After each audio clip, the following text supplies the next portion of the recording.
Порядка 17 тысяч абитуриентов вступают в приемную кампанию этого года. Момент, который страшнее любого ЕГЭ – выбор профессии.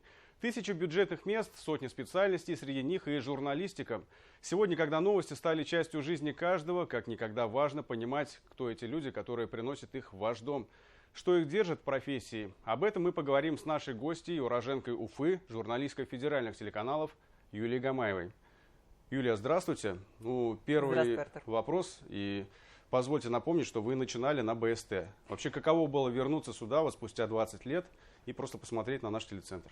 Да, действительно, в 2006 или 2007 году, я, честно говоря, сейчас точно не помню, но примерно 20 лет назад БСТ был тем телеканалом, на котором я проходила свою самую первую телевизионную практику. После того, как получила базовое знание на втором, получается, курсе факультета журналистики, именно БСТ был тем телеканалом, на котором вышли мои первые сюжеты. Ну, а потом уже было почти 7,5 тысяч выпусков на Первом канале в качестве ведущей. Ну и еще очень богатый багаж на Петербурге вы работали, сейчас на телеканале НТВ. Расскажите, каково это вот работать на федеральных каналах и какие отличия вообще региональной и федеральной журналистики? Да, мне на самом деле повезло, потому что я вот и БСТ узнала, благодаря БСТ узнала, каково это работать в городе-миллионнике. Я проходила еще практику на Керченском телевидении, узнала, каково быть журналистом совсем крохотного города, где выставка меда – это уже событие городского масштаба. Поработала в Петербурге, где уже многомиллионник, это второй город по величине в России, и там свои нюансы. Ну вот и сейчас федеральное телевидение, где твоя аудитория – это не регион, а вся страна и даже страны зарубежья. Отличаются они многим, не только тематикой, но и подачей, поскольку другие отношения у тебя получаются с телезрителем. Они могут быть совсем близкими. Чем меньше город, тем ближе эти отношения и тем интереснее их выстраивать. Именно региональная журналистика себе может позволить какие-то такие вещи, которые федералам недоступны. И это и теплый какой-то подход, и где-то можно что-то не договаривать, потому что и так все ясно, все понимают, о чем идет речь.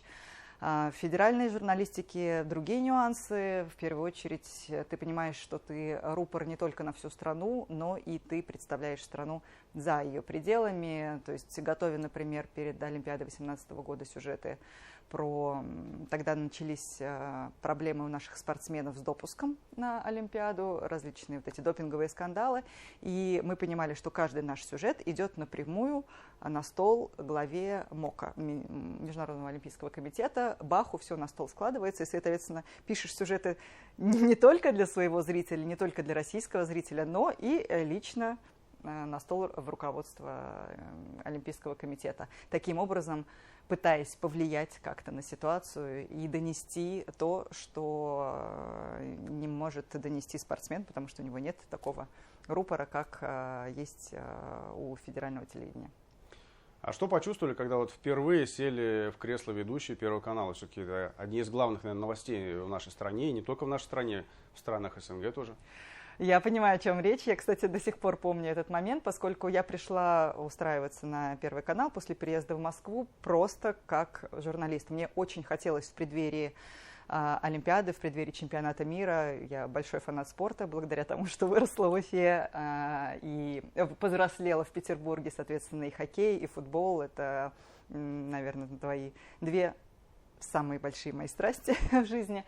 И мне очень хотелось, я так ждала этот чемпионат мира, и мне так хотелось работать на канале-трансляторе, который будет показывать весь масштаб этого праздника. И, соответственно, именно с этой целью я пришла изначально на Первый канал, чтобы помочь осветить чемпионат мира. А мне говорят, вы же не редактор, вы же ведущий. Я говорю, ну, это... И что? Это не значит, что я умею только сидеть в студии, смотреть на суфлеры и красиво хлопать глазками. Я в первую очередь журналист, у меня богатый уже к тому времени был и корреспондентский опыт, и опыт создания рубрик и собственных программ. Но, тем не менее, Кирилл Клейменов, руководство Первого канала, сказали, ну давай все-таки в студии тебя посмотрим, давай завтра у тебя тракт на Первом, приходи в пиджаке. Я помню, у меня чуть ли не паническая атака случилась. Я ехала в трамвае из Останкина в сторону метро и звонила психологу, потому что у меня такая ответственность на меня свалилась. Я просто пришла познакомиться на работу, а мне завтра нужно садиться в кресло, в котором сидит Катя Андреева. С ума сойти. Это новости на Первом. С вами Юлия Гамаева. Здравствуйте. Смотрите в этом выпуске. Вся страна сегодня отмечает историческую дату – День воссоединения Крыма с Россией. Вот опять же, при трудоустройстве напомнили ваш опыт, что вы были корреспондентом, редактором. Насколько это важно вот для ведущего быть не просто ведущим, а тем, кто прошел все вот эти вот стадии? Я думаю, что это принципиально важно, потому что именно хороший корреспондент в итоге может стать хорошим ведущим, который умеет не только доносить информацию, но и присваивать ее. Дело в том, что когда ты корреспондент, ты берешь информацию, ты ее перерабатываешь и через себя транслируешь. И это естественный процесс, ты ему учишься, и он у тебя получается.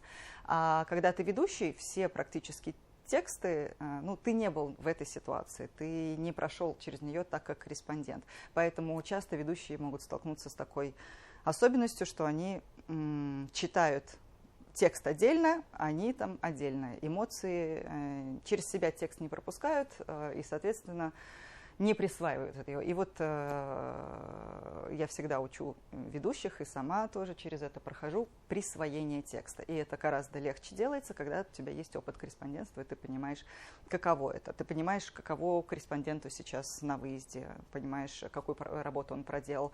Ты понимаешь, благодаря тому, что там был редактором и создавал собственные программы, как, в принципе, там строится верстка. То есть ты видишь не только студию и камеры, вот свою ограниченную часть работы ведущего, но ты понимаешь, что это целая система новостей, ты понимаешь, как она функционирует, как эти потоки информации выливаются в итоге в выпуск. Соответственно, качественный ведущий – это тот человек, который понимает все эти вещи, а не просто умеет правильно выговаривать буквосочетания. Ну, знаете, для многих, наверное, работа ведущего – это какая-то такая профессия мечты. Так ли это на самом деле? Ну, и какие, может быть, основные сложности есть, вот, когда особенно вы ведете прямые эфиры? В целом, когда я работала ведущей на Первом канале, многие спрашивали, часто слышала вопрос, что это же максимум, ты же добилась, наверное, вершины в этой карьере, если ты ведешь новости на Первом канале. Но я никогда к этому так не относилась, потому что для меня задача журналистская, которую я решаю, вот это первостепенно, вот это ценнее, чем там, текущая должность или запись в трудовой книжке. Я переезжала в Москву, а переехала, по сути, в Останкино. То есть я не видела ничего. Я видела только вот так вот студию, камеры, операторов и там свою команду, с которой мы делаем новости. А меня же спрашивают, ты же федеральный журналист, ты же, наверное, в Москве работаешь. Путина видела? На параде на Красной площади была? А я не видела и не была, потому что я вижу только вот свои 4 камеры, на которые я работаю. И мне было так это как-то неестественно. И, соответственно, после декрета я уже вернулась именно корреспондентом.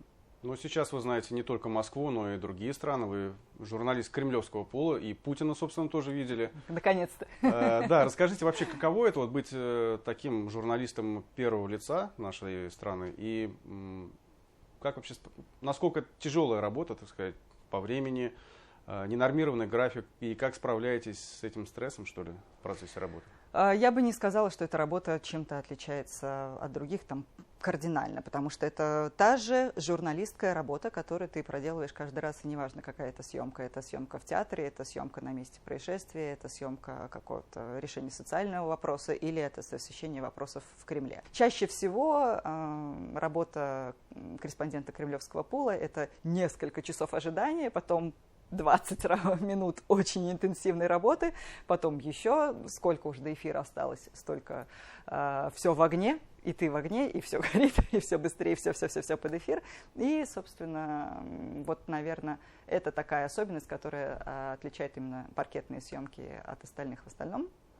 Такая же работа, как и у любого журналиста, как и у вас на выездах, как и у любого регионального журналиста. Работа проделывается одинаково. Ну, в федеральной повестке нередко звучат новости из Башкортостана. Вот вообще, как поддерживаете связь с нашей республикой, с Уфой в том числе? Ну, во-первых, у меня здесь вся семья, мои родители, брат с семьей, родственники все, поэтому я регулярно приезжаю в Уфу, там 3-4 раза в год минимум стараюсь посещать. Ну и Уфа всегда со мной была, что в Петербурге, что в Москве, потому что я не пропускаю матчи Салавата Юлаева на выезде с клубом СКА или с московскими клубами. По возможности стараюсь присутствовать, и всю свою семью заразила этой любовью к хоккею. У меня и дети все болеют за Салават Юлаев, несмотря на то, что одна родилась в Петербурге, другой в Москве. Мы все надеваем зеленые шарфики и идем на ЦСКА-арену, например, как вот в последний раз в этом сезоне мы ходили на ЦСКА Салават Юлаев и кричим «Салават». «Салават» и «гол» — это одни из первых слов, которые мой 2-летний сын научился говорить. Поскольку все-таки наша программа посвящена немножко так профориентации, вот что важно для журналиста, вот для тех, кто будет выбирать эту профессию, и какие советы вы можете дать начинающим, ну и тем, кто уже учится, и тем, кто собирается поступать? Найти ту сферу, в которой все твои лучшие качества будут раскрываться максимально. То есть, условно, если родители хотят, чтобы ты стал юристом, а ты обожаешь компьютеры и IT, ну, есть же такая сфера, как юрист по кибермошенничеству, например. Это вообще уникальный специалист, их очень мало, но и ты, благодаря соединению этих двух факторов, можешь стать вот таким вот человеком, который найдет свое призвание и будет помогать стране, республике, другим гражданам. Мне, в свою очередь, было не так просто сделать выбор профессии, потому что я золотая медалистка, у меня все предметы на 5. И я понимаю, что я могу, по сути, сдать любой экзамен. Я могу поступить в нефтяной, я не знаю, надо просто понять, что из этого мне интереснее всего.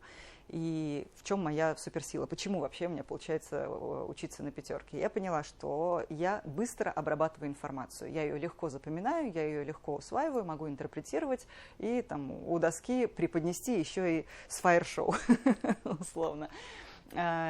И как раз журналист – это тот человек, у которого есть широкие знания, наоборот, узкие знания по широкому кругу вопросов. У специалиста глубокие знания по узкому кругу вопросов. И в журналистике нужно разбираться и в экономике, и в физике, и в химии. Сегодня у тебя медицинский сюжет, на следующий день у тебя политический сюжет, потом у тебя социальный сюжет, потом, то есть каждый раз тема меняется, и тебе нужно в ней быстро разобраться, помнить еще со школы там, основы физики, химии, медицины и прочего, обществознания.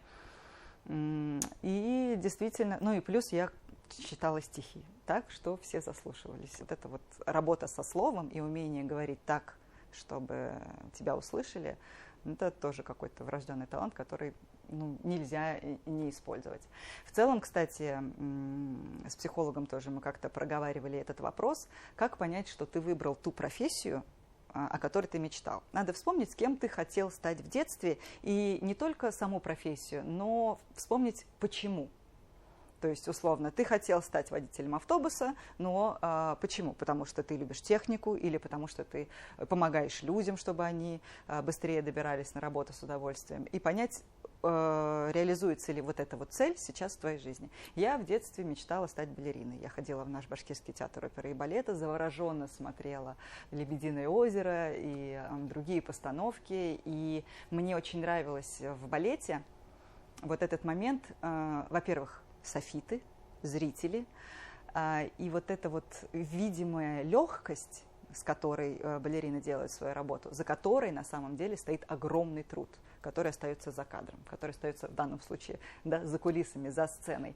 И я понимаю, что когда ты ведущий, ты делаешь примерно то же самое. У тебя тут же софиты, у тебя снова зрители, и у тебя огромная, колоссальная работа проделанная, которая в кадре не видна, в кадре все смотрится легко и непринужденно, как будто это тебе ничего не стоило. Почти балет. Юлия, спасибо большое за откровенный разговор. Ну а я напомню, что у нас в эфире была журналист федеральных телеканалов Юлия Гамаева. Не переключайтесь.